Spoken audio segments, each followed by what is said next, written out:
मुझे एक दो चीजें कंफर्म कर देंगे पहले कि ये जो क्वेश्चन सामने दिख रहा है ये हो गया था नहीं हुआ था।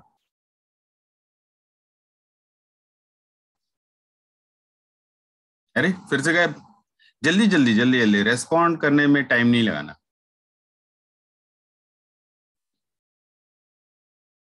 हो गया। Okay fine. नेक्स्ट आप डेटा चेक करना, केवल रिएक्शन मत देखना। डेटा चेंज है कहीं कहीं पे, जैसे यहाँ पे 10-8 लिखा हुआ है, पिछले वाले में कुछ और था। आप एक बार डेटा चेक कर लेना, लास्ट क्वेश्चन से मैच करा लेना और मुझे कंफर्म बता दीजिए कि ये हुआ है या नहीं हुआ है। ये होमवर्क था। ये हुआ है सर। तो ये भी हुआ है। नेक्स्ट।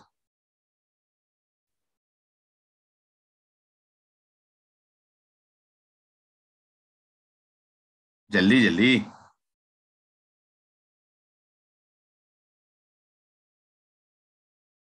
आलसी कैरेक्टर, जल्दी।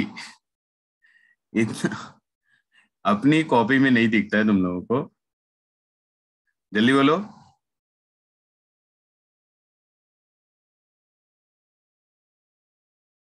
रुको, नाम बोला था तुम लोग ये बड़े। होमवर्क था।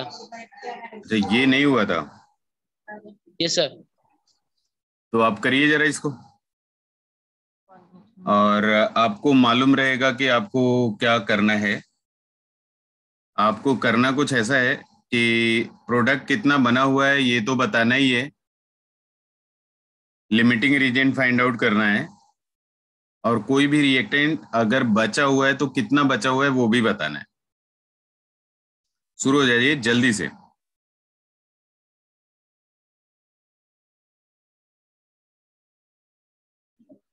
C3/5। C is 3/5, okay.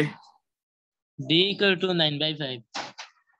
Which one is limiting reason? पहले तो आपको लिमिटिंग रीजन बताना चाहिए था ना। ए, किसी को भी डाउट है? Limiting reagent is A. किसी को भी डाउट है? No sir. No, very good. अब सी क्या बोल रहे थे, अब सी को बताइए।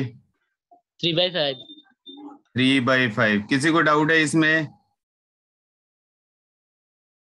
अगर है तो जल्दी बोल देना है बच्चे। No. Very good. D is 9/5। किसी को डाउट है? No sir. Very good. क्या चमत्कार हो रहा है आज तो। बी कितना बचेगा ये भी बता दो। 9/10। 9/10। किसी को डाउट है? No sir. No sir. No doubt. क्या चमत्कार हो गया यार, मतलब तो ऐसा तो पहली बार हुआ मेरे साथ। और मैंने क्वेश्चन लिखा, सबके आंसर करेक्ट और किसी को कोई डाउट नहीं। मजा आ गया। चलो फिर ये एक बार क्वेश्चन आप ट्राई करो तो। सर पिछला वाला फिर से समझा दीजिए। सर पिछले वाला फिर से। आलसी कैरेक्टर लोग, जल्दी जागा करो, ठीक है। एक जानते हैं उधर 12वीं में जाकर के हम लोग एक चैप्टर पढ़ते हैं, केमिकल काइनेटिक्स। उसमें एक टर्म होता है रेट डिटरमाइनिंग स्टेप, ठीक है। तो अब आपका नाम ही रख देता हूँ रेट डिटरमाइनिंग स्टेप। फ्यूचर में जब 12वीं में पढ़ोगे ना आप कि रेट डिटरमाइनिंग स्टेप एग्जैक्टली क्या होता है, तो समझ में आएगा कि आपको रेट डिटरमाइनिंग स्टेप क्यों बोला गया। ठीक है, चलिए फिर से स्टार्ट कर देते हैं। तो सबसे पहले जल्दी जल्दी बोलना है कि लिमिटिंग रिएजेंट ए है, इसमें किसी को भी डाउट है? नहीं सर। ओके फाइन, इसमें किसी को डाउट नहीं होना चाहिए। और लिमिटिंग रिएजेंट फाइंड आउट करने के लिए आपको के रेशियो देखना होता है। जिस रिएक्टेंट का के रेशियो कम होगा वो लिमिटिंग रिएजेंट हो जाएगा। तो मुझे पता चल गया कि ए हमारा लिमिटिंग रिएजेंट है। देन हमको ये मालूम करना है कि सी कितना बनेगा। तो मैं लिमिटिंग रिएजेंट को सीधा कनेक्ट करूंगा सी के साथ, क्योंकि सी मुझे ढूंढना है। तो मैं सबसे पहला स्टेटमेंट कौन सा लिखता हूं? स्टोशियोमेट्री वाला। सबसे पहला स्टेटमेंट कौन सा? स्टोशियोमेट्री वाला। तो स्टोशियोमेट्री वाला फर्स्ट स्टेटमेंट क्या लिखूंगा? मैं बोलूंगा देखो भाई, अगर मेरा 10 मोल ए खर्चा हो जाता ना, तो मेरे पास 2 मोल सी बन करके रेडी हो जाता। अब आपने बोला ए हमारा लिमिटिंग रिएजेंट है, तो ए को कितना खर्च करना है? ए का 3 मोल खर्च करना है, क्योंकि लिमिटिंग रिएजेंट पूरा खर्च हो जाता है, ये आपको मालूम रहना चाहिए।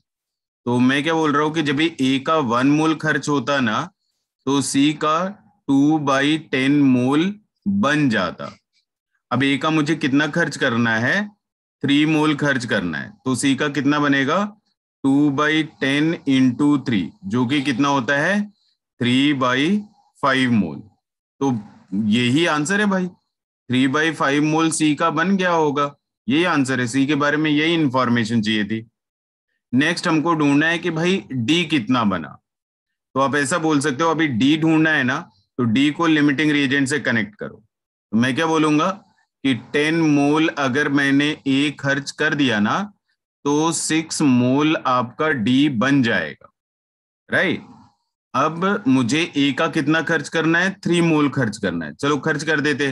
तो 6/10 इंटू 3, तो ये कितना आएगा आपका? 9/5 मोल। हाँ, तो यही आपने आंसर भी बताया था और ये करेक्ट है, 9/5 मोल डी का बन जाएगा। अब लास्ट पार्ट आपसे ये पूछा गया था कि भाई ये बता दो कि बी का कितना बचेगा। तो पहले मुझे ये ढूंढना पड़ेगा कि बी का कितना खर्च हो गया, ठीक है, क्योंकि बी कहाँ है? रिएक्टेंट में है, ये खर्च हो रहा था। हमने 3 मोल स्टार्टिंग में लिया तो है बी का, लेकिन 3 मोल से खर्चे हो रहे हैं, तो जितना खर्च हो चुका होगा वो हम लोग 3 से हटा देंगे, हमें पता चल जाएगा कि बी का कितना बचा हुआ है। तो कैसे पता करेंगे ये? अब बी को कनेक्ट करूंगा ए के साथ, क्योंकि हमको इंफॉर्मेशन किसकी चाहिए? बी की चाहिए। लिमिटिंग कौन है? ए है। तो जिसके बारे में इंफॉर्मेशन चाहिए उसको लिमिटिंग से कनेक्ट करना होता है। तो मैं स्टेटमेंट क्या लिखूंगा कि 10 मोल अगर आपका ए खर्चा हो जाता, तो 7 मोल बी का बन जाता। अब आपने बोला मेरा ए कितना खर्च करना है, तो 3 मोल ए का खर्च कर देना है। तो बी का कितना बनेगा? 7/10 इंटू 3, कितना? 21/10, वो कितना?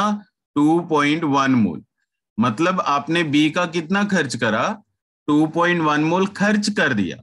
स्टार्टिंग में कितना लिया था? 3 मोल लिया था। तो मोल ऑफ बी लेफ्ट, जो बच गया, वो कैसे मिलेगा? स्टार्टिंग में 3 लिया था, 3 से 2.1 खर्चा हुआ, बचा कितना? 0.9। हाँ, तो यही आंसर है ना यार, हमें यही तो ढूंढना था कि बी कितना बचेगा, 0.9 मोल बचेगा। अभी ठीक है सभी को? जिसका भी डाउट था, जिसको बोला था कि सर रिपीट कर दीजिए, अभी हाँ ना? हाँ ना? ठीक है, चलो। अब नेक्स्ट क्वेश्चन आप जरा एक बार करिए तो। आपका वॉइस इको कर रहा है बच्चे। हुसैन, आप या तो टाइप कर दो, तो आपका वॉइस बहुत ज्यादा इको कर रहा है।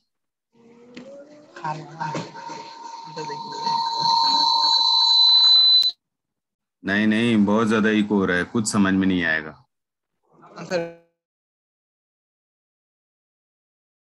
आप टाइप कर दो। ये जो क्वेश्चन सामने दिख रहा है, इसे आप एक बार ट्राई करिए, फिर इससे रिलेटेड एक दो चीजें मैं ऐड ऑन करूंगा, कुछ इंफॉर्मेशन दूंगा, उसे दिमाग में रखना है।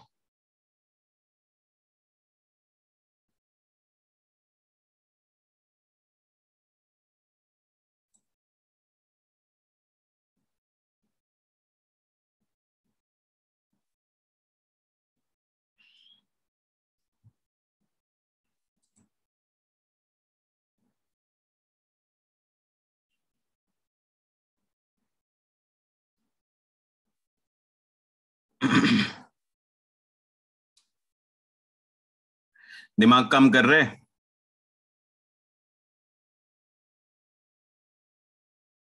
ये भी ना बताओगे?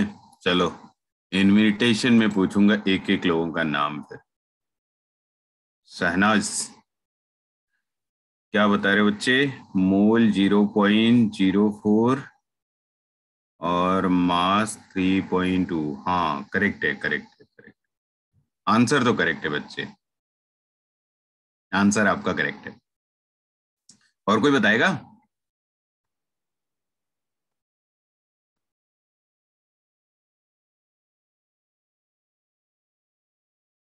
एनीवन? चलो नाम ही बुलाते हैं। तुम लोग आलसी आदमी हो गए हो, तुम लोग नाम ही बुलाना पड़ेगा।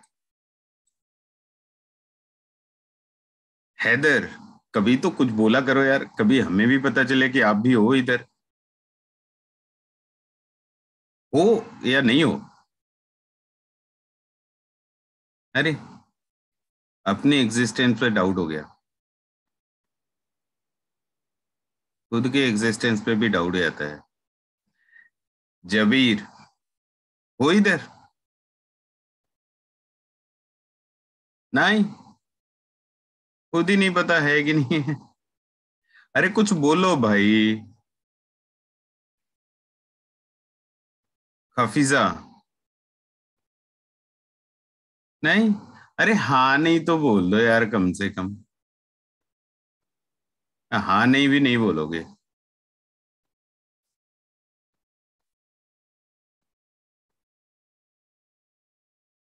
हाँ धीरे धीरे गायब होना शुरू हो लो, क्योंकि नाम तो किसी का भी बोल दूंगा मैं।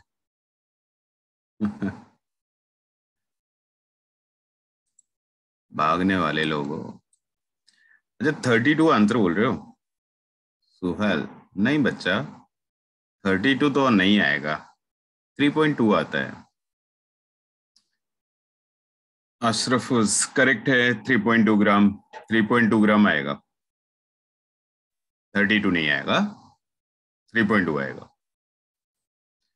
चलो स्टार्ट करूं मैं? आपने अगर अपना दिमाग इस्तेमाल कर लिया हो तो।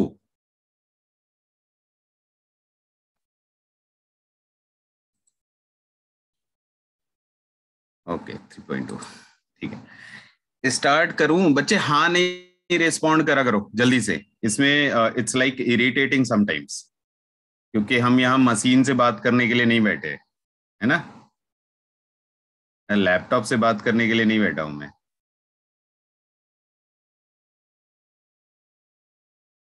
Is there anyone who can respond yes और नो, और I shall just start moving the question, start solving the question, and do not caring whether you are getting it or not. Yes, sir. तो बच्चे respond करो, नहीं तो कभी ऐसा हो गया कि ठीक है आया मैं और 50 क्वेश्चन सॉल्व करके चला गया, कुछ ना समझ में आएगा, मुझे मालूम है। तो मैं बोल बोल के थक चुका हूं अब आप लोगों से कि आप रेस्पॉन्ड करो, रेस्पॉन्ड करो। रेस्पॉन्ड नहीं करोगे तो एक टीचर का, एक पर्सन का लिमिटेशन होता है बोलने का। If a person is speaking 100 times a single thing और 100 टाइम्स के बाद भी आप उसकी नहीं सुन रहे हो, वो क्या करेगा? वो फिर अपनी मस्ती में चलना शुरू कर देगा, आपकी नहीं सुनेगा, फिर आप परेशान हो जाओगे। तो जब तक आपकी सुनी जा रही है आप बोलो यार, ऐसा फोर्स मत करो मुझे, ठीक है? हाँ करवा रहा हूँ भाई, लेकिन आप बोलो तो सही एटलीस्ट, कि मैं जब पूछ रहा हूँ कि स्टार्ट करूं या नहीं करूं तो बोलो तो हाँ। तो मुझे चलो स्टार्ट करते हैं। तो देखो कुछ एक चीजें मैं ऐड ऑन करूंगा यहाँ पे, और आपको जरूरत है तो आप उसे कॉपी कर लेना। पहली चीज कि अगर किसी क्वेश्चन में दो रिएक्टेंट है और दो रिएक्टेंट में से केवल एक ही रिएक्टेंट का इंफॉर्मेशन दिया हुआ है, इंफॉर्मेशन मतलब केवल एक ही रिएक्टेंट के बारे में या तो मास दिया रहेगा, या फिर मोल दिया रहेगा, या फिर वॉल्यूम दिया रहेगा, या फिर नंबर दिया रहेगा, कुछ तो दिया रहेगा, और दूसरे रिएक्टेंट के बारे में कोई इंफॉर्मेशन नहीं, ना तो मास, ना ही मोल, ना ही नंबर, कुछ भी नहीं दिया। तो जिसके बारे में इंफॉर्मेशन दी गई होती है वो हमारे लिए क्या रहेगा, लिमिटिंग रिएजेंट रहेगा। और जिसके बारे में कोई इंफॉर्मेशन नहीं दी हुई है वो हमारा क्या रहेगा, एक्सेस रिएजेंट रहेगा। ये केवल इस क्वेश्चन की बात नहीं कर रहा हूं, ऐसे कहीं पे भी क्वेश्चन दिखाई दे, एक से ज्यादा रिएक्टेंट है, किसी एक रिएक्टेंट के बारे में इंफॉर्मेशन दिया है या फिर पूछा जा रहा है, तो वो रिएक्टेंट हमारा लिमिटिंग रिएक्टेंट या लिमिटिंग रिएजेंट हो जाता है। और जिसके बारे में इंफॉर्मेशन सब कुछ गायब है वो हमेशा और हमेशा एक्सेस रहेगा। अब मैं ये चीज आपको क्यों बता रहा हूं, क्योंकि हमारा क्वेश्चन तब तक सॉल्व नहीं हो सकता जब तक कि हमें ये ना पता चल जाए कि कौन लिमिटिंग है और कौन एक्सेस है। तो ऊपर का क्वेश्चन का लैंग्वेज जब भी आप पढ़ोगे तो पता चलेगा कि ऑक्सीजन के बारे में ना ही कोई इंफॉर्मेशन दिया है और ना ही कोई इंफॉर्मेशन पूछा है। तो बेसिकली ऑक्सीजन हमारा क्या था, एक्सेस रिएजेंट था, और जो SO2 है वो हमारा लिमिटिंग रिएजेंट है। तो ये पहली चीज है और इसे आप दिमाग में रखोगे। दूसरा, अभी तो हम लोग चैप्टर के मतलब जस्ट स्टार्ट करके थोड़ा आगे बढ़े हुए हैं। जब चैप्टर एंड होगा तो बहुत सारी टेक्निक हम लोग सीखने वाले हैं क्वेश्चन को सॉल्व करने का। तो कई बार ऐसा होगा कि क्वेश्चन रीड करने के बाद हमारा माइंड कंफ्यूज हो जाता है कि हम कौन सा मेथड यूज करें। तो आज मैं जो लाइन बता रहा हूं दिमाग में छाप लेना, ये लाइन से कम मुझे ये क्लियरिटी जरूर रहेगी कि मुझे लिमिटिंग रिएजेंट यूज करना है या नहीं करना है। किसी भी क्वेश्चन में, किसी भी क्वेश्चन में, ये क्वेश्चन हो या इसके आगे का कोई भी क्वेश्चन हो, अगर एक या एक से ज्यादा रिएक्टेंट है और सभी रिएक्टेंट, जितने रिएक्टेंट है सभी रिएक्टेंट का या तो आपको मोल दे रखा हो या फिर मास दे रखा हो या फिर वॉल्यूम दे रखा हो या फिर नंबर दे रखा हो, अगर सभी रिएक्टेंट के बारे में आपको इंफॉर्मेशन दे रखी है तो सबसे पहला काम आपका रहेगा, आप के रेशियो कैलकुलेट करोगे और लिमिटिंग रिएजेंट डिसाइड करोगे, उसके बाद ही आपका क्वेश्चन सॉल्व होगा। अभी जो क्वेश्चन दिख रहा है इसमें आपको लिमिटिंग रिएजेंट डिसाइड करने का जरूरत नहीं, वो आपको दिख जाता है पहले ही, क्योंकि ऑक्सीजन के बारे में ना ही कोई इंफॉर्मेशन दिया गया है और ना ही पूछा गया है। दैट मीन्स ऑक्सीजन एक्सेस में है और दूसरा जो बच गया वो आपका लिमिटिंग है।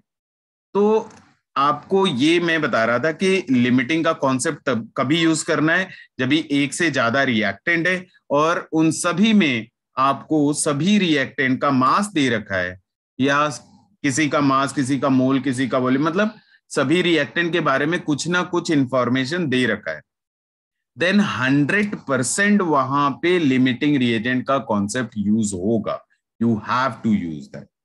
तो इतना बकवास जितना मैं बोला हूं, इतने के बाद एटलीस्ट जो सामने क्वेश्चन दिख रहा है, ये क्वेश्चन में तो जानकारी हो ही गई होगी कि जो लिमिटिंग रिएजेंट है दैट इज SO2 और जो एक्सेस रिएजेंट है दैट इज ऑक्सीजन। इसमें अगर किसी को डाउट है तो आप पूछ सकते हो, अगर डाउट नहीं है तो फिर मैं स्टार्ट करूं इसको आगे।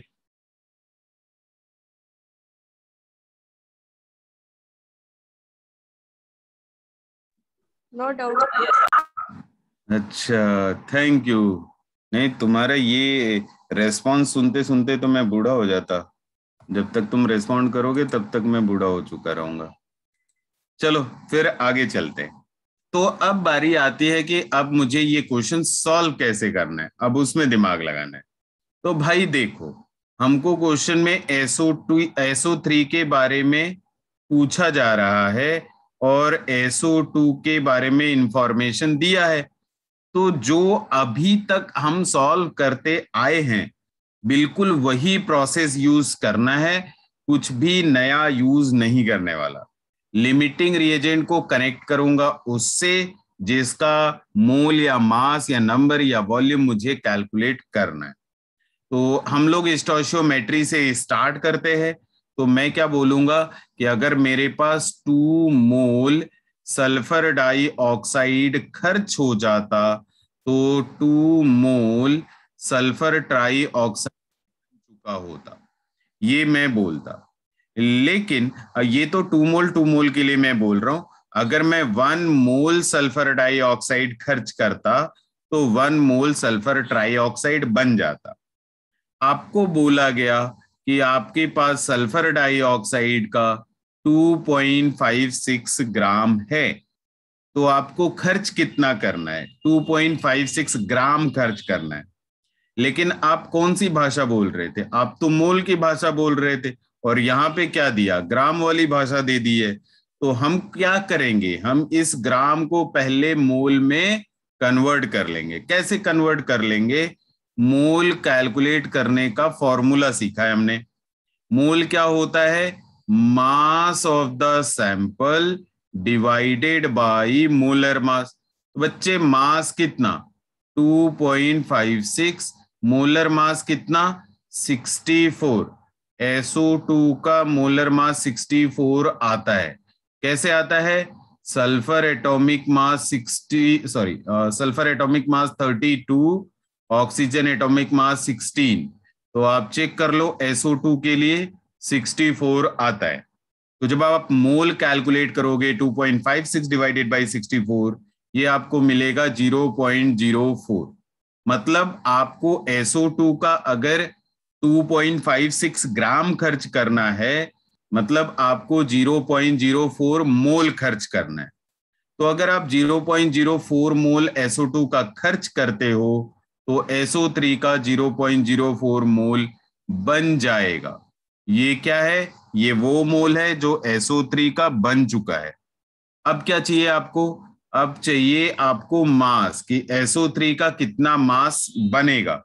आपने क्या बताया? मोल बताया। तो क्या मैं मोल को मास में कन्वर्ट कर सकता हूं? हाँ, कन्वर्ट कर सकता हूं, क्योंकि मास क्या होता है? मास होता है मोल इंटू मोलर मास। तो बच्चे मोल कितना हमारे पास? 0.04।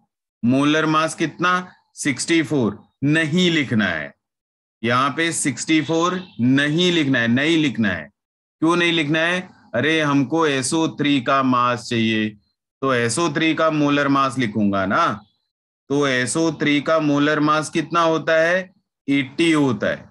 80 से मल्टीप्लाई करूंगा, 80 से मल्टीप्लाई करूंगा तो 3.2 ग्राम मिल जाएगा। यही आंसर है।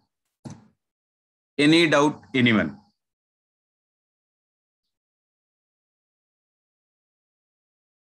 अरे नो सर। किसी को कोई डाउट नहीं? Very good. सर यही क्वेश्चन करने का। हाँ, क्या हमें हमेशा मतलब मोल से ही करना पड़ेगा?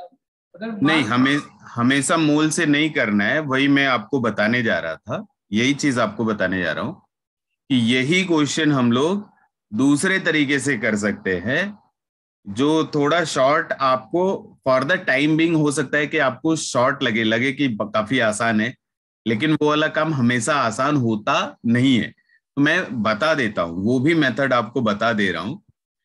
इस क्वेश्चन के लिए डेफिनेटली आपको लगेगा कि काफी आसान है, ठीक है, बट वो हमेशा काम नहीं आता ना। ये जो करे है ये हमेशा काम आएगा, ठीक है। तो सेकंड मेथड भी इस क्वेश्चन को करने का मैं बता देता हूं। देखो कैसे करा जाए। देखो देखो देखो, थोड़ा स्पेस बनाया जाए पहले। तो मैं क्या कह रहा था कि एक चीज तो हमको क्लियर है कि SO2 हमारा लिमिटिंग रिएजेंट है और SO3 एक्सेस रिएजेंट है। और मैं बार बार बोला हूं कि ये क्वेश्चन कैसे स्टार्ट करना है। लिमिटिंग को एक्सेस, सॉरी नहीं, SO3 इज एक्सेस, SO3 ढूंढना है। तो हमें क्वेश्चन स्टार्ट कैसे करना होता है?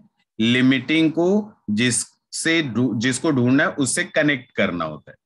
हम लोग स्टोइचियोमेट्री से क्या बोलते हैं? भाई इसका अगर 2 मोल लेता तो इधर 2 मोल बन जाता, अच्छी बात है। फिर मैं इसका अगर 1 मोल लेता तो इधर भी 1 मोल बन जाता, चलो ये भी अच्छी बात है।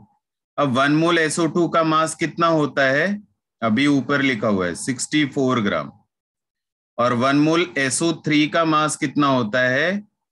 80 ग्राम। ये मिल गया। अब आपको बोला गया कि 2.56 ग्राम SO2 आपको खर्च करना है। मतलब आप जब 64 ग्राम खर्च कर देते ना, आपका 80 ग्राम बन जाता। मतलब अगर आप 1 ग्राम खर्च करते ना, तो 80 डिवाइडेड बाई 64 ग्राम आपका बना होता। आपको कितना खर्च करना है? आपको 2.56 खर्च करना है, तो खर्च कर दो ना 2.56 ग्राम। तो कितना बनेगा? 80 डिवाइडेड बाई 64 इंटू 2.56। आप चेक कर लो, आंसर सेम आता है 3.2 ग्राम। आप ये भी कर सकते हो, बिल्कुल कर सकते हो, लेकिन ये वाले में ये जो मेथड है, आगे जाकर के इसमें थोड़े कैलकुलेशन गंदे हो जाते, थोड़ा तकलीफ बढ़ जाएगी। जब थोड़े बड़े वाले क्वेश्चन आएंगे ना, तो ये वाला करेंगे तो बहुत तकलीफ होगी। हाँ, मोल वाला करेंगे तो सब कुछ दिमाग काम करता रहे। क्लियर है? अगले यस सर। ओके, आगे चला जाए। Yes sir. Yes, sir. Okay, तो फटाफट सॉल्व करिए next question.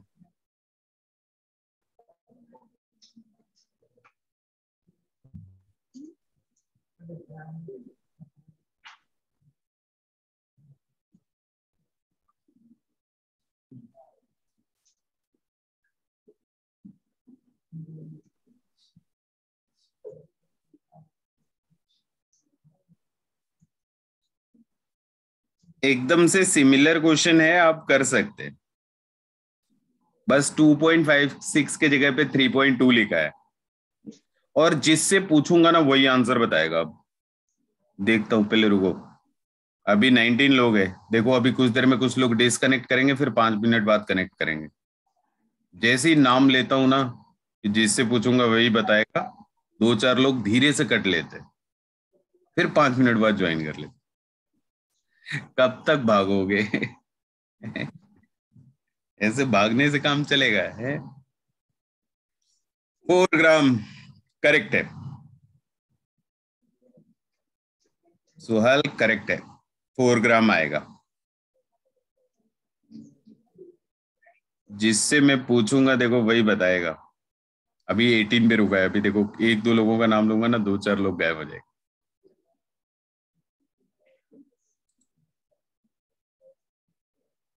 0.05 mole and 4 gram correct. Ashrafus correct है, आपका भी करेक्ट है। अरे कोई डिक्रीज नहीं कर रहा है यार, 18 पे जाके रुका हुआ है अभी तक। महफूज करेक्ट है, 4 ग्राम। इस क्वेश्चन को सॉल्व करने का जरूरत है क्या मुझे?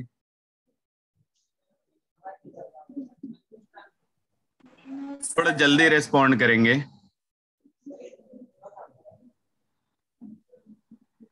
क्या मुझे जरूरत है इस क्वेश्चन को सॉल्व करने का? क्योंकि बिल्कुल से पिछला वाला ही क्वेश्चन है, केवल नंबर चेंज करा हुआ है, तो आई गेस ये मुझे नहीं करना चाहिए, क्योंकि बिल्कुल सेम क्वेश्चन है यार, केवल नंबर बदला है। तो आंसर 4 ग्राम है। जिसका नहीं भी आया बेटा, आप ट्राई करो, और छोड़ के भागने वाला काम नहीं करेगा कोई। ठीक है, चलो नेक्स्ट क्वेश्चन एक बार ट्राई करो। तो ये क्वेश्चन है आपके सामने, इसमें जो रिएक्शन यूज होगा वो रिएक्शन मैं आपको बता देता हूं कि अगर आप मीथेन को ऑक्सीजन के साथ जला देते हो ना, कंबशन कर देते हो, तो कार्बन डाइऑक्साइड गैस बनेगा एंड 2H2O बनेगा। ये रिएक्शन यहां पे यूज होने वाला है। आप अच्छे से क्वेश्चन पढ़ो एंड सॉल्व करने की कोशिश करो। जितना सोचने के लिए इंफॉर्मेशन चाहिए होगा, वो इंफॉर्मेशन मैं आपको अभी के अभी प्रोवाइड कर चुका हूं। अगर आप अच्छे से सुन रहे होंगे तो डेफिनेटली आपका क्वेश्चन बन जाना चाहिए। आप ट्राई करो।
0.5 मोल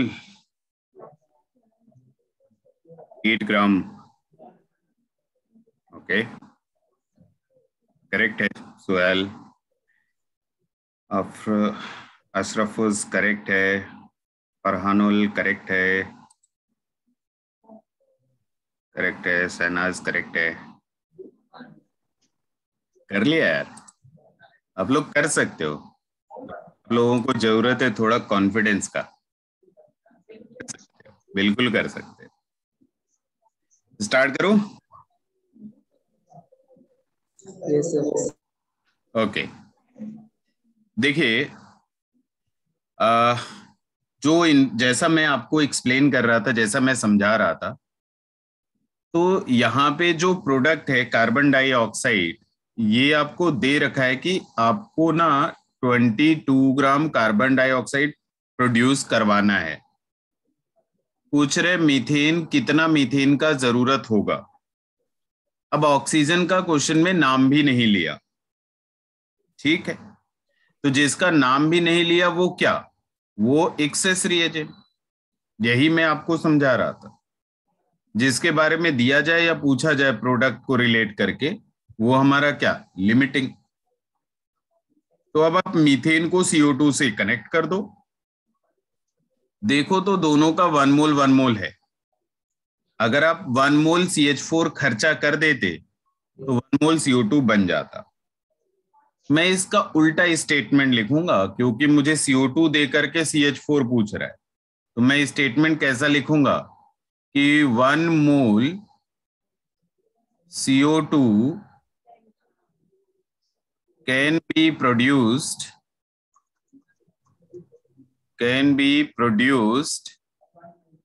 by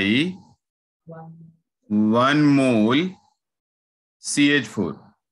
मतलब आपको 1 मोल कार्बन डाइऑक्साइड मिल सकता है अगर आप 1 मोल मीथेन खर्चा कर देंगे तब। तो यहां तो मोल वाली भाषा चल रही थी और ऊपर क्या दिया, ग्राम। तो आगे समझ गए कि हमको ग्राम को मोल में कन्वर्ट करना पड़ेगा। और मोल कैसे कैलकुलेट कर ले, mass of the sample 22 gram divided by carbon dioxide का मोलर मास अगर लिखना होगा तो कितना लिखेंगे, 44 ग्राम। कैसे, कार्बन 12, ऑक्सीजन 16। आप चेक कर लो, CO2 चेक करो, 44 आता है। तो मोल कितना आ गया बच्चे, 1/2, दैट इज व्हाट, 0.5 मोल। मतलब आपको कार्बन डाइऑक्साइड कितना प्रोड्यूस करवाना है, आपको 0.5 मोल ही प्रोड्यूस करवाना है। तो आप करवाओ, 0.5 मोल कार्बन डाइऑक्साइड अगर आपको प्रोड्यूस करना है तो 0.5 मोल मीथेन की जरूरत रहेगी। अब एक चीज आपको दिमाग में रखना है कि अगर आपको क्वेश्चन में ग्राम में इंफॉर्मेशन दिया हुआ है तो आपका आखिरी आंसर भी ग्राम में ही रहेगा। ये आपको अच्छे से दिमाग में रखना है। मतलब जब भी आपका कॉलेज का एग्जाम होगा ना, तो भी अगर आपको क्वेश्चन में ग्राम में इंफॉर्मेशन दिया है तो आपका आखिरी आंसर भी ग्राम में आना चाहिए। तो मतलब मुझे ये 0.5 मोल मीथेन का मास चाहिए ग्राम में। तो मास का फॉर्मूला हमको मालूम ही है। मास क्या होता है? Mole into molar mass. तो बच्चे रख दो वैल्यू। मोल कितना? 0.5। CH4 मीथेन का मोलर मास कितना होता है? मीथेन का होता है 16। कार्बन 12, हाइड्रोजन 1, 4 हाइड्रोजन है, टोटल ऐड करके 16 आ जाता है। तो 0.4 इंटू 16 कितना दे देता है हमको? 8 ग्राम। हाँ, यही आंसर है। 8 gram will be the final answer for the question. किसी को डाउट है? Any doubt? Anyone? No sir. No sir. चलो, अच्छी बात है यार, किसी को कोई डाउट नहीं। तो नेक्स्ट क्वेश्चन जरा आप करिए। तो ये क्वेश्चन का रिएक्शन रॉन्ग लिखा हुआ है। मैं करेक्ट रिएक्शन आपके सामने लिख देता हूं। ये रिएक्शन रॉन्ग है।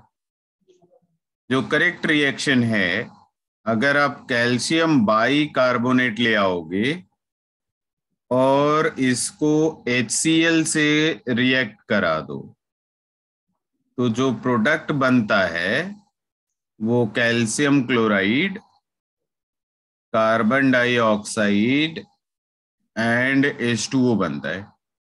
ये रिएक्शन यहां पे इस्तेमाल होगी। आप एक बार ट्राई करो, देखो।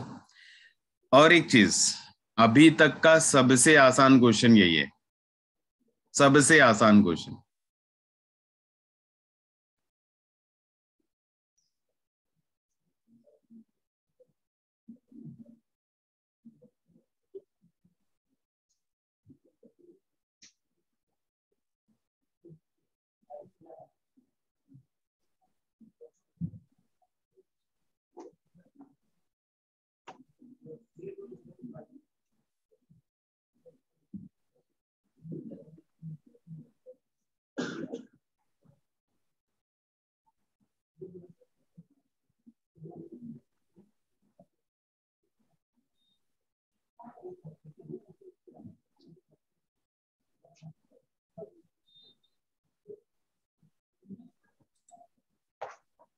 वाह, करेक्ट है। अशरफुल सुहल करेक्ट है। आप लोगों का आंसर करेक्ट है। और भी बताओ, और सभी लोग। फरहानुल करेक्ट है बच्चे, करेक्ट है, आपका भी करेक्ट है। बहुत आसान है। जफर बच्चे, आप थोड़ा कहीं तो कुछ गलत कर बैठे हो। देखते 0.5 नहीं आएगा।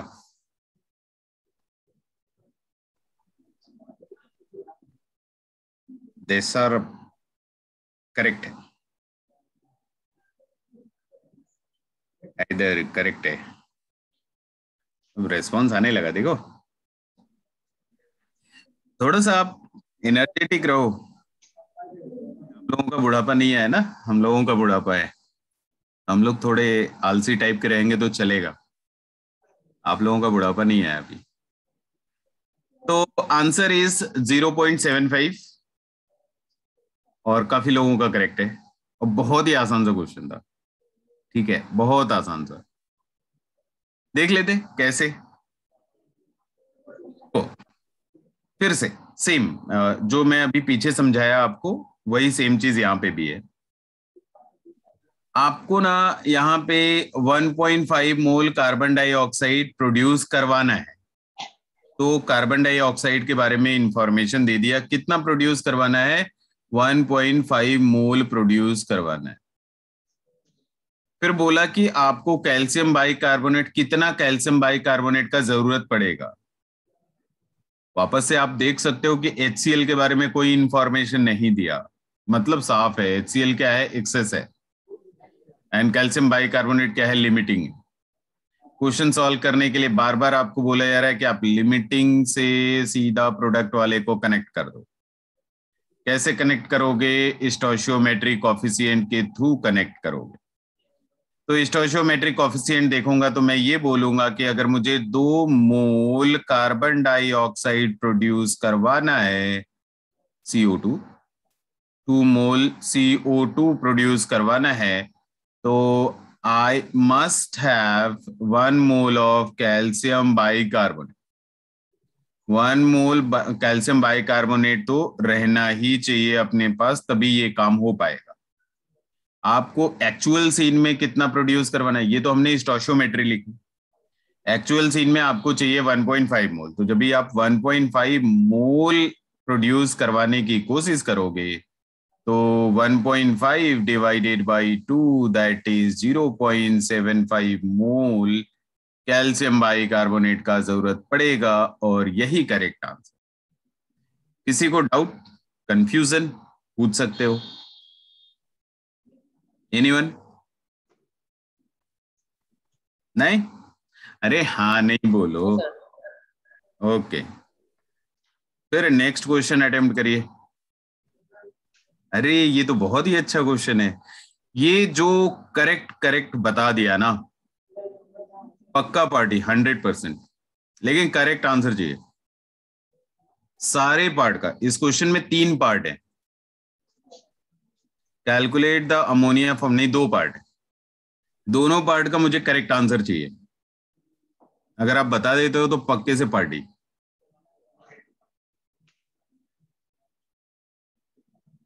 ट्राई करो। इसमें आपको थोड़ा मैं 2-4-5 मिनट टाइम दूंगा, क्योंकि इस क्वेश्चन में कैलकुलेशन बनेगा। ध्यान से सुनना, इस क्वेश्चन में कैलकुलेशन बनेगा,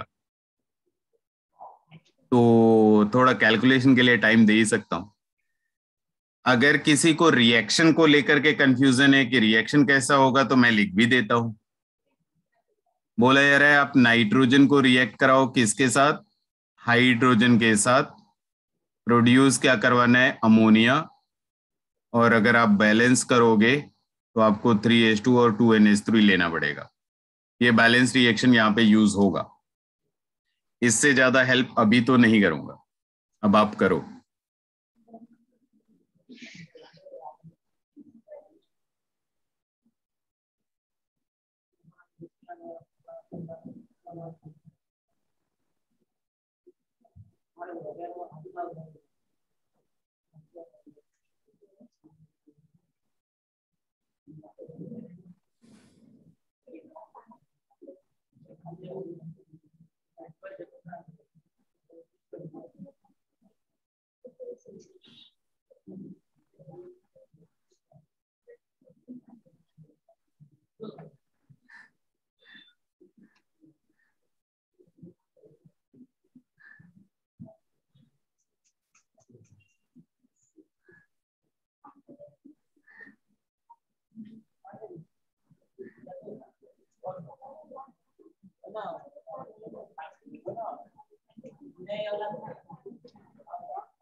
आपको आंसर केजी में मेंशन करना है। आपको इंफॉर्मेशन केजी में दिया है ना, तो आंसर भी केजी में मेंशन करना है।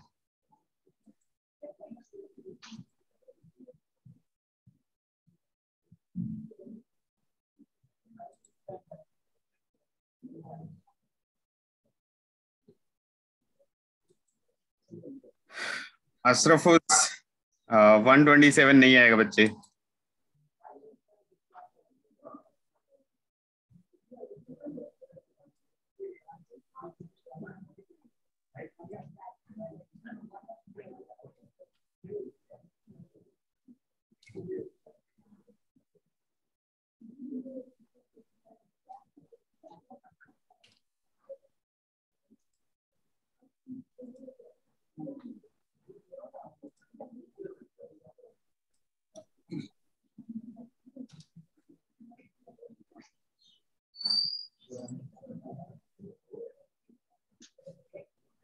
समाद करेक्ट है, आपका करेक्ट है, लेकिन एक पार्ट करेक्ट है। मैंने बोला था दोनों पार्ट करेक्ट होना चाहिए। इधर करेक्ट कर रहे थे बच्चे, लेकिन आप तो ग्राम में बता रहे थे, मैंने केजी में पूछा था। वाह, ये हुई ना बात, काफी लोगों के करेक्ट होने लगे। सुहेल, देसार करेक्ट है, आप लोगों का करेक्ट है बच्चे।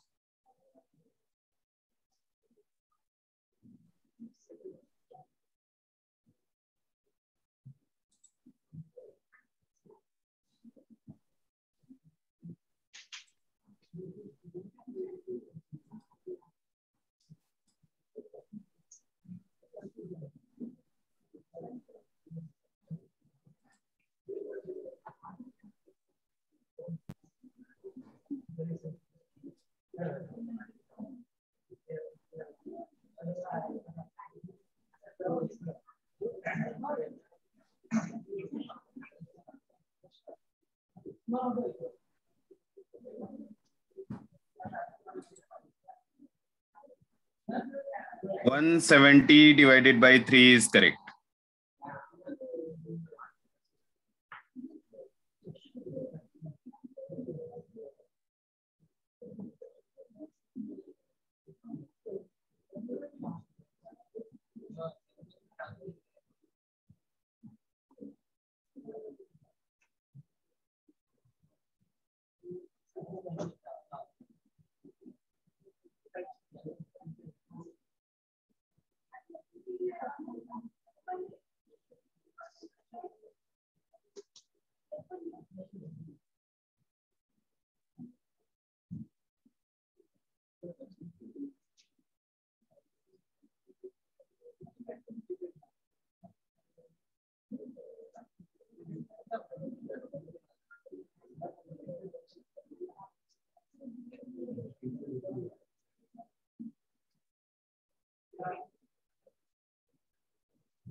सर लास्ट पर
अरे हो गया क्या सभी का? थोड़ा मेरा डिस्कनेक्ट हुआ था। हाँ, हो गया सभी का? अमोनिया जो बनेगा दैट विल बी 56.67 kg। तो ये किसने लिखा हुआ है? Just a minute. सुहेल, हाँ ये सही है। नाइट्रोजन जो बचेगा that will be 3.4 kg। Nitrogen जो बचेगा दैट इज 3.4 kg। मतलब नाइट्रोजन का आंसर केवल एक ही बंदे ने दिया है और किसी ने नहीं दिया। नहीं, तो मैंने बोला था कि जब भी दोनों पार्ट का आंसर करेक्ट होगा तभी पार्टी होगी। तो केवल सुहेल का करेक्ट है, केवल सुहेल को पार्टी मिलेगा, बाकी सबको पार्टी नहीं मिलेगा। समझ गए? तो सॉल्व करा जाए इसे, जल्दी बोलो। अरे कोई ना बोल रहा है भाई। Yes sir. ओके, तो देखिए फटाफट स्टार्ट करते हैं इसको। हाँ चलिए स्टार्ट कर। तो रिएक्शन एक बार मैं फिर से लिख दूं, यहाँ पे रिएक्शन लिख देता हूं। N2 + 3H2 is giving 2NH3। ये रिएक्शन था। सबसे पहला काम था अपना लिमिटिंग रिएजेंट फाइंड आउट करने का। तो कोई बताएगा?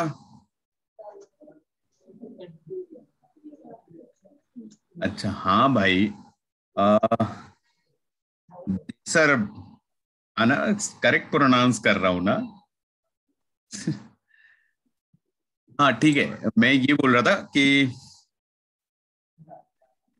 ये क्वेश्चन में आप देखिए तो दोनों रिएक्टेंट का मास दे रखा है। तो मैंने आपको इतनी देर में यही समझाया था कि अगर दोनों रिएक्टेंट का मास दे रखा है तो आपको डेफिनेटली पहले लिमिटिंग रिएजेंट फाइंड आउट करना पड़ेगा, देन उसके बाद आप बता सकेंगे कि प्रोडक्ट कितना बन रहा है या फिर कोई रिएक्टेंट कितना बच रहा है, उसके बाद ही वो चीजें हो सकती। तो मैं ये कह रहा हूं कि आप सभी ने लिमिटिंग रिएजेंट फाइंड आउट करा, सभी को हाइड्रोजन मिला, या किस कोई ऐसा भी है जिसको लिमिटिंग रिएजेंट ही नहीं मिला? फर्स्ट लेट मी नो कि क्या मुझे लिमिटिंग रिएजेंट भी फाइंड आउट करना है क्या? तो फिर मैं लिमिटिंग रिएजेंट भी दिखाऊं, अदरवाइज मैं हाइड्रोजन, मुझे मालूम है कि हाइड्रोजन लिमिटिंग रिएजेंट आता है, फिर मैं उसके आगे से मूव कर सकता हूं। Just respond bit faster.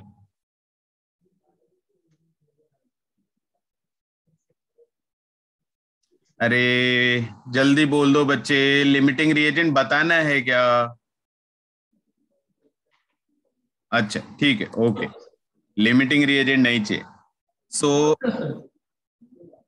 मैं ये एज्यूम करके चल रहा हूं कि आपने लिमिटिंग रिएजेंट फाइंड आउट कर लिया है and limiting reagent is hydrogen, ये आपको मालूम है। अब इसके आगे मुझे सॉल्व करना है। तो अगर मुझे मालूम है हाइड्रोजन हमारा लिमिटिंग रिएजेंट है और अमोनिया ढूंढना है, तो बच्चे सीधा सीधा इन दोनों को कनेक्ट करो। कैसे कनेक्ट करोगे? Through the stoichiometric coefficient.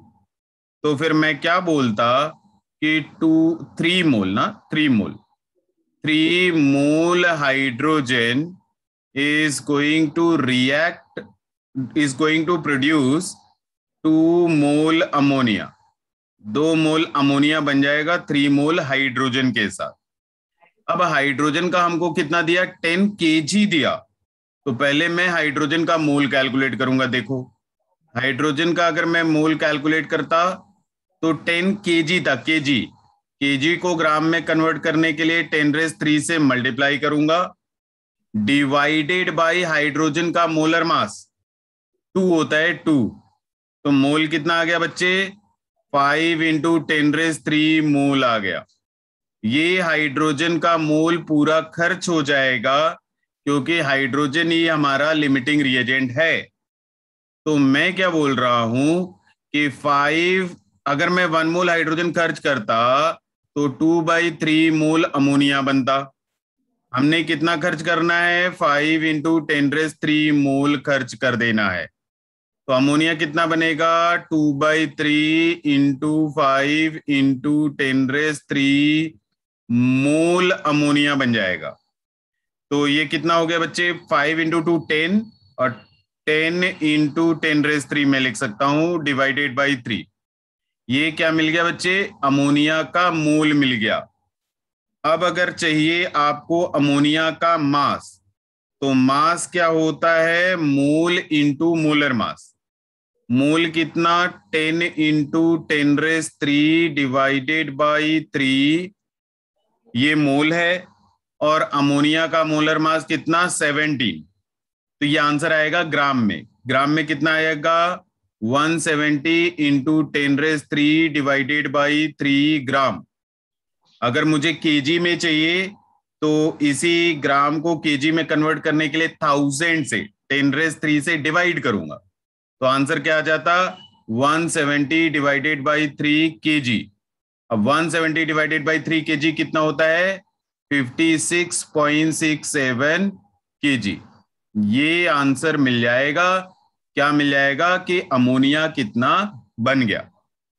तो अगर आपको यहां तक में कोई डाउट है तो आप पूछ सकते हो। एनी डाउट, जल्दी रिस्पॉन्ड कर दो यार। No sir. ओके, तो अब हमको ढूंढना था कि नाइट्रोजन कितना बचेगा। तो देखो नाइट्रोजन कितना बचेगा वो ढूंढने के लिए मैं आपको एक शॉर्टकट बताता हूं। हालांकि आपको जो सिखाया गया उससे करोगे तो वहां से भी आंसर आ ही जाएगा, लेकिन यहाँ पे एक शॉर्टकट भी है। शॉर्टकट को यूज करके हम लोग नाइट्रोजन का मास कैलकुलेट कर सकते हैं, वो भी बहुत आसानी से। ठीक है, कैसे, तो हमको मालूम है कि mass conservation is always valid. हमको क्या लगाना है, मास कंजर्वेशन लगाना है। तो मास कंजर्वेशन क्या होता है बच्चे, कि रिएक्शन से पहले टोटल मास और रिएक्शन के बाद का टोटल मास सारा क्या होना चाहिए, इक्वल। तो total mass before reaction start होने से पहले टोटल मास कितना है, नाइट्रोजन 50 kg है और हाइड्रोजन 10 kg है, टोटल ऐड करके कितना 60 kg is going to be equal to total mass after reaction के बाद जो टोटल मास होगा। तो रिएक्शन के बाद आप बताओ पहले कि रिएक्शन के बाद हाइड्रोजन का कितना मास रहेगा, जल्दी बोलो,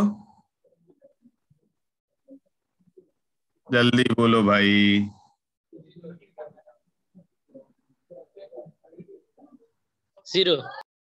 0। हाइड्रोजन लिमिटिंग रिएजेंट है ना, तो हाइड्रोजन पूरा खर्च हो जाएगा, हाइड्रोजन क्या बचेगा, 0। Ammonia, hydrogen 0। अमोनिया कितना बना हुआ है रिएक्शन के एंड में, 56.67 kg। और क्या रहेगा, मास ऑफ नाइट्रोजन, हमको मास ऑफ नाइट्रोजन ही चाहिए था, तो ये इक्वल टू कितना है, 60 है। तो भाई सब्सट्रैक्ट कर लो ना, मास ऑफ नाइट्रोजन मिल जाएगा 3.4 kg। यही आंसर है। तो यहां पे ना मास कंजर्वेशन हम लोग लगाएंगे। अब आपको ये याद रखना है कि मास कंजर्वेशन कभी लगाना है, जब भी किसी रिएक्टेंट का अगर आपको मास कैलकुलेट करना है, कोई रिएक्टेंट कितना बचा हुआ है उसका मास कैलकुलेट करना है, तो हमेशा हम लोग क्या यूज करेंगे, मास कंजर्वेशन। ध्यान में रखना है इसको, 100% यही यूज करेंगे क्योंकि ये सबसे आसान तरीका होगा। क्लियर है? Yes sir. ओके, तो अब एक काम करिए, नेक्स्ट क्वेश्चन अटेम्प्ट करिए। फिर ये क्वेश्चन अटेम्प्ट करिए एक बार। इस क्वेश्चन में जो रिएक्शन यूज होगा वो रिएक्शन भी मैं बता देता हूं कि पहले कैल्शियम कार्बोनेट लेना है। इसको जब भी आप हीट करेंगे तो ये calcium oxide and carbon dioxide में टूट जाएगा, और जो भी आपका सोडियम कार्बोनेट है, इस सोडियम कार्बोनेट को अगर मैं कार्बन डाइऑक्साइड और वाटर के साथ रिएक्शन करा देता हूं तो जो प्रोडक्ट बनता है that is NaHCO3, sodium by carbonate बन जाता है। बैलेंस करने के लिए आप चेक कर लो, ये ऑलरेडी बैलेंस है। ये ही रिएक्शन यूज होगा। आप सॉल्व करने की कोशिश करो। और इसके लिए एक हिंट है कि कई बार एग्जाम में क्वेश्चन ऐसा आता है कि जो पढ़ करके लोग डर जाते हैं और सॉल्व नहीं करते, एंड में पता चलता है कि वही क्वेश्चन सबसे आसान था। तो वैसा ही कुछ है इस क्वेश्चन में। डराने वाली चीजें लिखी हुई है लेकिन क्वेश्चन बहुत आसान है। तो आप एक बार ट्राई करो, फिर मैं हिंट देता रहूंगा।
वाह, बिल्कुल करेक्ट आंसर है महफूज।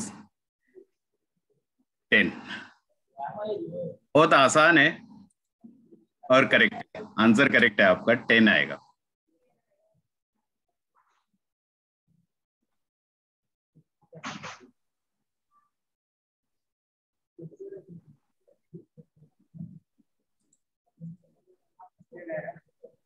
These are करेक्ट, 10 आएगा। बहुत आसान है भाई, बहुत आसान है। हाँ, पहली बार देख करके डर लग जाएगा, ये भी है।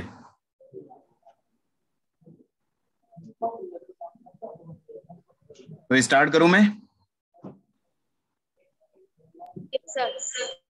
ओके, देखिए पहले आप क्वेश्चन समझिए कि क्वेश्चन में बोल क्या रहे हैं। क्वेश्चन में कुछ ऐसा बोल रहे हैं कि आपके पास 10.6 ग्राम सोडियम कार्बोनेट है, एंड ये जो भी सोडियम कार्बोनेट है उसको सोडियम बाई कार्बोनेट में कन्वर्ट करना है।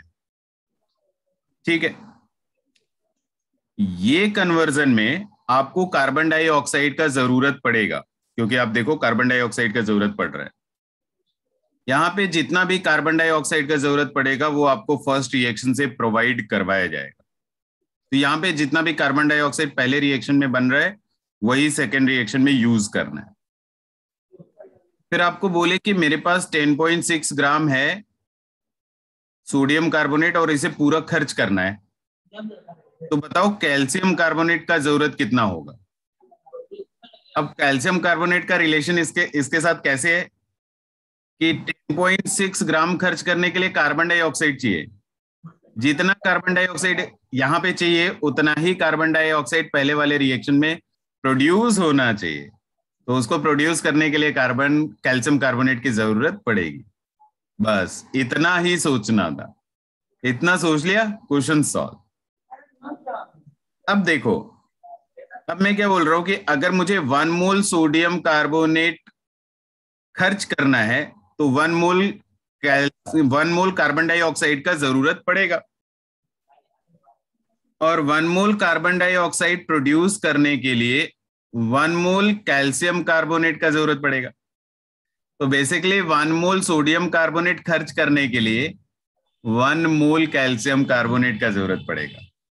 मतलब 1 मोल सोडियम कार्बोनेट Na2CO3 अगर आपको खर्च करना है तो 1 मोल कैल्शियम कार्बोनेट का जरूरत पड़ेगा। क्या क्वेश्चन सॉल्व हो गया? इतनी करना था। तो ये जो 10.6 ग्राम था इसका मोल कैलकुलेट करो ना। मोल कैसे?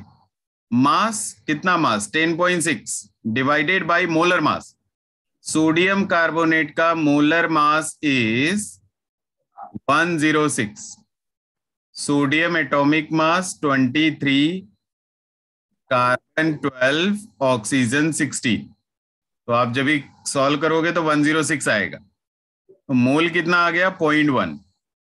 तो जब सोडियम कार्बोनेट का 0.1 मोल खर्चा करोगे तो कैल्शियम कार्बोनेट भी तो 0.1 मोल चाहिए ना।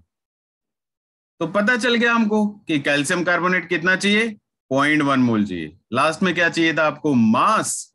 तो मास का फॉर्मूला देखा ही है, मोल 0.1। कैल्शियम कार्बोनेट का मोलर मास 100 आता है, मैंने आपको याद रखने के लिए भी बोला था। कैल्शियम कार्बोनेट कितना होता है? 100 होता है। कैल्शियम कितना होता है? 40 होता है। तो 100 इंटू 0.1 इज 10 ग्राम। ये आंसर है, ये आंसर है। कोई डाउट किसी को?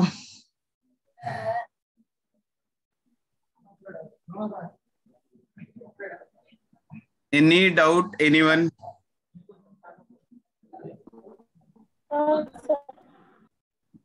ओके, तो फिर अच्छा, डाउट है क्या इसमें? बोल रहे डाउट है। क्या डाउट हो गया भाई? सर फर्स्ट से फिर से समझेंगे। स्टार्ट से फिर से समझा दूं? जस्ट हाँ, तो फिर से समझा ही देता हूं। तो मैं ये बोल रहा था कि यहाँ पे जब भी क्वेश्चन सॉल्व कर रहे थे हम लोग, तो आप देखो, अगर आपको 1 मोल सोडियम कार्बोनेट खर्च करना है ना, तो 1 मोल कार्बन डाइऑक्साइड का जरूरत पड़ेगा। तो यहाँ पे जितना भी कार्बन डाइऑक्साइड चाहिए वही यहाँ पे प्रोड्यूस होना चाहिए। तो यहाँ पे अगर 1 मोल का जरूरत पड़ रहा है तो यहाँ भी 1 मोल प्रोड्यूस होना चाहिए। तो यहाँ पे 1 मोल प्रोड्यूस करने के लिए फिर इसका 1 मोल लेना पड़ेगा। अच्छी चीज ये है कि सबका स्टोइचियोमेट्री क्या था, 1 1 1 1 ही था, इसलिए सारा 1 1 1 चल रहा। तो 1 मोल सोडियम कार्बोनेट को खर्च करने के लिए 1 मोल कैल्शियम कार्बोनेट का जरूरत पड़ेगा। तो बस वही लिखा है ना हमने कि 1 मोल अगर मुझे सोडियम कार्बोनेट खर्च करना है तो 1 मोल कैल्शियम कार्बोनेट का जरूरत पड़ेगा। हमें 10.6 ग्राम सोडियम कार्बोनेट लिखा हुआ था, तो 10.6 ग्राम को मैंने मोल में कन्वर्ट कर लिया। तो 0.1 मोल खर्च करने के लिए 0.1 मोल का जरूरत पड़ेगा। तो ये क्या मिल गया, ये हमको मोल मिल गया। मास चाहिए तो mole into molar mass, that is 10। Calcium carbonate का मोलर मास इज 100। अभी भी कोई डाउट है?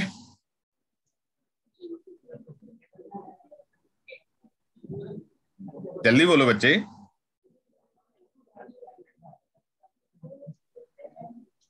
कोई बोल ही नहीं रहा यार।